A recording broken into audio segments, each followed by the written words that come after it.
Good morning. Hey, all you beautiful folks out there. So I want to tell you a quick story just to kind of get you thinking this morning, give you some things to roll around in that noggin of yours, give you some things to think about and consider for your own life. So one day a man observed 3 toddlers sitting on the floor of a daycare. Now, there was a little girl, a little boy, and a little girl, and they all held the same exact toy in front of them. It was a plastic box, and when you slid the purple lever, a little cute doggy would pop out in lights and sound, and wow, exciting, right? There were also a couple of other buttons and trinkets on this box that could be manipulated, but only the purple lever would cause this little puppy to pop out. So the first little girl, she's fumbling around with it and flipping it upside down and taking a look at all the contraptions on the outside of the box, and she presses the purple lever and she pulls on the red lever and she slides the beads around the bottom, and when nothing happens, she sits back and folds her arm and her little bottom lip starts quivering, and she's frustrated because she has no idea how to make this toy work.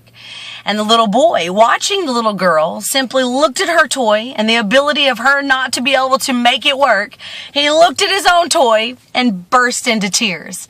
The third toddler watched all of these things happen, and he's fumbling with the box, and he's pulling the red and sliding the yellow and fumbling with the beads, and all of a sudden, he slides the purple lever, and all of a sudden, the doggy pops out, and he squeals with delight, right?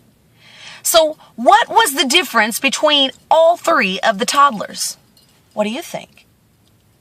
Well, they all 3 had the ability to make the toy work. The first little girl got so frustrated with her attempts at making the little doggy pop up that she gave up too soon. The second little boy, in observation of the first little girl who was unable to do it, never even tried.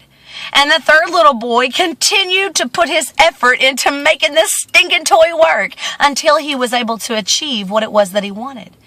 Now, you and I deal with this every single day.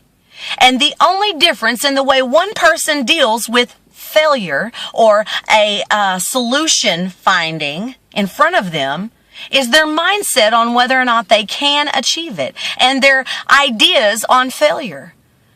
When we go into situations and we're faced with having to accomplish a task, the risk of there being a failure and then our own drive to push for a solution, what does our mind tell us? Because if we're unsure of how we respond to failure, then we will continue to cycle through these same behaviors every single time. So you've got this voice that goes on. Your mind does things to you whenever you fail, based on how you've handled failure in the past and how that has impacted your life. Do you know what your mind does and how it responds when you fail? If not, you should. To take a look at the way that we actually respond to failure is to say that I want to make sure that I get back up and go even harder the next time versus giving up too soon, not even trying, or rolling up in the fetal position and being so disappointed in ourselves that we can't even wake up and get out of bed the next day. The way we respond to failure is enormous. The third little boy kept on and kept on and kept on until that stinking doggy popped out. And I'm telling you, there are things in your life that are taking place, and it is up to us to keep on and keep on and keep on until our life's little doggy pops up and we get to enjoy having found the solution. Today, how do you deal with failure? Do you know what your little mental voice is saying when you do?